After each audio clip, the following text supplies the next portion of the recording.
हरे कृष्णा कृष्ण कृष्ण हरे हरे, हरे राम राम राम हरे हरे। ओम अज्ञानतिमिरान्धस्य ज्ञानाञ्जनशलाकया चक्षुः उन्मिलितं येन तस्मै श्रीगुरवे नमः। हरे कृष्णा। तो आज के इस सत्र में हम भगवद गीता के तीसरे अध्याय का 27वां श्लोक पढ़ने वाले हैं, 3.27। और मैंने इस श्लोक को नाम दिया है फॉल्स ईगो ब्लाइंड सस। ये जो अहंकार है हमें अंधा बना देता है, और अंधा बनाने के बाद इस भौतिक जगत को जकड़ देता है हमें। तो इस अहंकार से हमें ऊपर उठना है। भगवान को शरणागत होने में कोई हमें परेशानी है तो वो है फॉल्स ईगो की, अहंकार की। इस अहंकार के बदौलत हम खुद को श्रेष्ठ समझते हैं, और यदि कोई व्यक्ति खुद को श्रेष्ठ समझता है तो वो दूसरे के सामने झुक नहीं सकता, और यदि झुकेगा नहीं तो बढ़ेगा नहीं। राइट। तो ये सबसे बड़ी हमारी प्रॉब्लम है कि हम खुद को बड़ा समझते हैं। राइट। वैसे हम है कोई नहीं। राइट। मैं एक चित्र देख रहा था और उस चित्र में ऐसे था कि बेसिकली पृथ्वी का, अर्थ का कंपैरिजन एक ग्रह से किया गया था, एक ब्रह्मांड के ग्रह से किया गया था। तो बता रहे थे कि हमारी पृथ्वी जो है इट्स लाइक अ एंट, एक छोटी सी मूंगी जैसी है हमारी पृथ्वी उस ग्रह के सामने। तो इतना बड़ा ग्रह था। तो मैं सोच रहा था यदि पृथ्वी इतनी छोटी है, एक मूंगी जैसी, तो हम कितने होंगे। पर हमारा जो अहंकार है ना, एग्जैक्टली अपोजिट वे में सोचता है। वो सोचता है कि मैं बड़ा हूं, मैं। तो जैसे आपने देखा होगा कभी झगड़ा होता है तो लोग कहते हैं ना, तो पता है क्या तेरे को मैं कौन हूं, पता है मैं कौन हूं। कौन है तू, कौन जानता है तुझे, कोई नहीं जानता। जाएंगे हम आगे। यहाँ पे कृष्ण कहते हैं प्रकृते क्रियमाणानि गुणैः कर्माणि सर्वशः अहंकार विमूढ़ात्मा करता हमिति मन्यते। अहंकार विमूढ़ात्मा, अहंकार से पागल हुआ आदमी है ना, वही समझता है कि मैं करता हूं, मैं करता हूं, मैं पावरफुल हूं, मैं ये कर सकता हूं, वो मैं कर सकता हूं। कौन, किसकी बदौलत? इस अहंकार की बदौलत। विमूढ़ आत्मा है वो, पागल है। प्रकृति क्रियमाणानि, ये सारे कर्म जो है, काम जो है, प्रकृति द्वारा किए जाते हैं। प्रकृति यानी नेचर, उसके द्वारा किए जाते हैं। हमारे हमारे द्वारा कुछ नहीं होता। राइट। अहंकार विमूढ़ात्मा करता हम इति मन्यते। और हम क्या समझते हैं? नहीं, मैं कर रहा हूं, मैं कर रहा हूं। तो ये चित्र है जो हमारी हृदय की जो कार्य करने की क्षमता है, कार्य करने की कैसे कार्य करता है उसके बारे में बताता है। किसी को पता है ये चित्र? हमको हमारे हृदय के बारे में नहीं पता, और हम सोचते हैं कि I am the controller, I am the enjoyer, मैं भोगता हूँ, मैं करता हूँ। कुछ नहीं, आपको कुछ पता ही नहीं है। खुद के शरीर के अंदर क्या हो रहा है वो हमें पता नहीं है।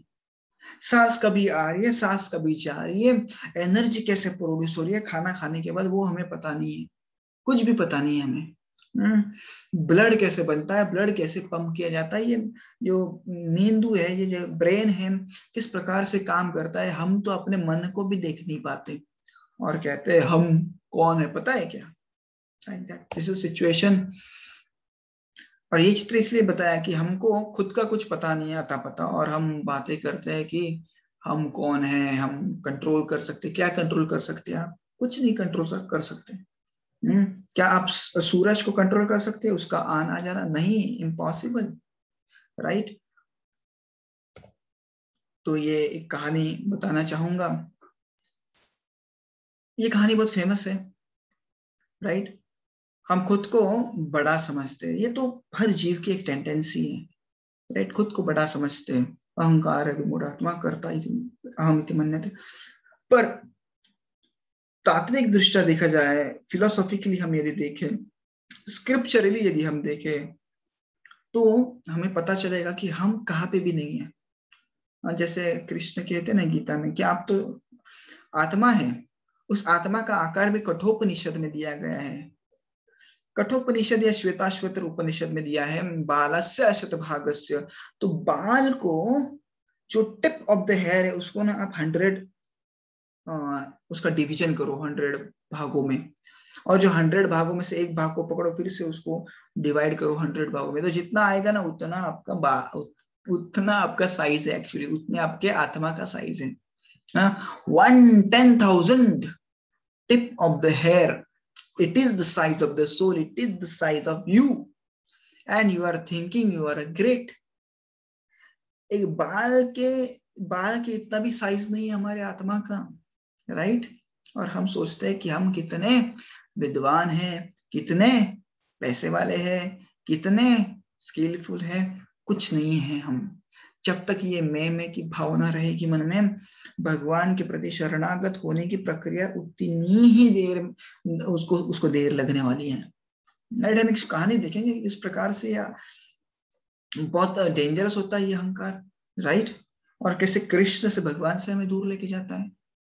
तो ये कहानी है वृंदावन की, और कृष्ण ने एक दिन देखा कि उनके पिताजी नंद बाबा और बाकी ब्रजवासी कुछ तो तैयारी कर रहे हैं पूजा की। कृष्ण ने पूछा क्या चल रहा है, तो नंद बाबा ने कहा कि हमें कल इंद्र पूजा करनी है। तो कृष्ण ने कहा इंद्र की पूजा क्यों करनी है भाई? तो कहा कि इंद्र जो है वो बारिश के देवता है, तो वो बारिश देंगे तो ये सारे ग्रेन्स आएंगे और धन धान्य आएगा, उसके ऊपर ही तो हम जीते हैं ना। हम तो वैश्य है, वैश्य ने व्यापारी उसको बेच गई तो हमें पैसा आता है। हमारी गाय वो सब खाएगी, दूध देगी, तभी हमें पैसा आएगा। तो डायरेक्टली इनडायरेक्टली भगवान इंद्र हमारी मदद कर रहे हैं। तो कृष्ण ने कहा नहीं, आपकी मदद कोई इंद्र वगैरह कोई कर नहीं रहा है, आपकी मदद गोवर्धन कर रहा है। आप गोवर्धन को ये जो प्रसाद आपने बनाया ना, वो गोवर्धन को अर्पण किए। बोले गोवर्धन क्यों? अरे गोवर्धन क्यों मतलब गोवर्धन के ऊपर इतनी बारिश आती है, बारिश वो पकड़ के रखता है, उसके ऊपर इतने सारे फूल फल है, गाय खाती है, उधर से ही तो हमारा धन धान्य आता है। तो गोवर्धन को हमें ये सब खिलाना है। बोले ठीक है। Krishna also innocent and his words were so captivating। तो सबने कहा हाँ कृष्ण बोल रहे हैं, बराबर ही बोल रहे हैं, तो चलो। तो दूसरे दिन जब इंद्र पूजा थी, उस दिन गोवर्धन पूजा मनाई गई, और इंद्र यहाँ पे बहुत गुस्सा हो गए। इंद्र बहुत गुस्सा हो गए और सबको he was so angry because he was thinking I am the doer। मेरी पूजा क्यों नहीं की इन्होंने? इंद्र को भी पता था मैं कोई नहीं हूं, right. Indra was also bewildered, but Indra was bewildered। उसको लगा कि मैं ही सब कुछ हूँ, मैं ही भगवान हूँ, मैं कंट्रोल कर रहा हूँ ना, तो मैं भगवान हूँ। पर उसे वो कुछ समय के लिए भूल गया कि सब तो एनर्जी मुझे कृष्ण ही दे रहे हैं ना ये सब कंट्रोल करने की। तो कृष्ण को उसे लेसन सिखाना था। Krishna is very careful of his devotees. तो भक्त कुछ गलती कर रहे हैं ना, तो भगवान इमीडिएटली उसे रेक्टिफाई करने की कोशिश करते हैं, राइट। तो भगवान ने सोचा इनको जल्दी से जल्दी इनका प्यूरिफिकेशन कर दे। तो गोवर्धन की पूजा में लाया गया सब कुछ सामान। इंद्र गुस्सा हो गया, इंद्र ने बड़े बड़े बादलों को भेजा। तो क्या हुआ, पूरा वृंदावन जलमय हो गया। तो कृष्ण के पास सब लोग आए, अरे आपने बोला था गोवर्धन मदद करेगा, गोवर्धन मदद कर रहा है, अब इतनी बारिश आ रही है तो अभी क्या करें? बोले गोवर्धन मदद करेगा। कृष्ण ने कहा, तो बोले चलो गोवर्धन के पास। और कृष्ण ने गोवर्धन को उठा लिया और 7 दिन की लीला हुई, एंजॉय कर रहे सब लोग। ये तो इतनी बड़ी लीला हो गई, इंद्र भी पछता रहा, यार ये क्या हो गया भाई, इनको परेशान करने के लिए भेजा था, ये तो मजाक कर रहे हैं। और आज भी आप देखते हैं कि ये जो गोवर्धन लीला है one of the famous Leela, right. तो इंद्र को अपनी गलती समझ में आ गई, वो कृष्ण से शरणागत हो गए और कहा कि मेरी गलती है, ये मेरी अहंकार की वजह से हुआ। तो कहने का तात्पर्य यही है कि अहंकार की वजह से ना भूल जाते हैं हम भगवान को होना है, भूल जाते हैं हम कि भगवान के प्रति शरणागत होना है, तो इस अहंकार को हमें ज्यादा से ज्यादा दूर रखना है। अहंकार विमूढ़ात्मा कर्ता हम इति मन्यते, इस अहंकार के बदौलत हम खुद को कर्ता समझते हैं, करते कुछ नहीं है, खुद को कर्ता समझते हैं, आई एम द डूअर। तो जब तक अहंकार है ना, with ego cannot benefit living entities in any way, तो ये अहंकार है हमको कुछ मदद नहीं करने वाला है। In fact it increases the attachment to the results. तो ये अहंकार जो है, इससे हमारी आसक्ति बढ़ती है फल के प्रति। मैंने किया है ना, तो मुझे उसका फल मिलना चाहिए, तो फल के प्रति आसक्ति बढ़ेगी।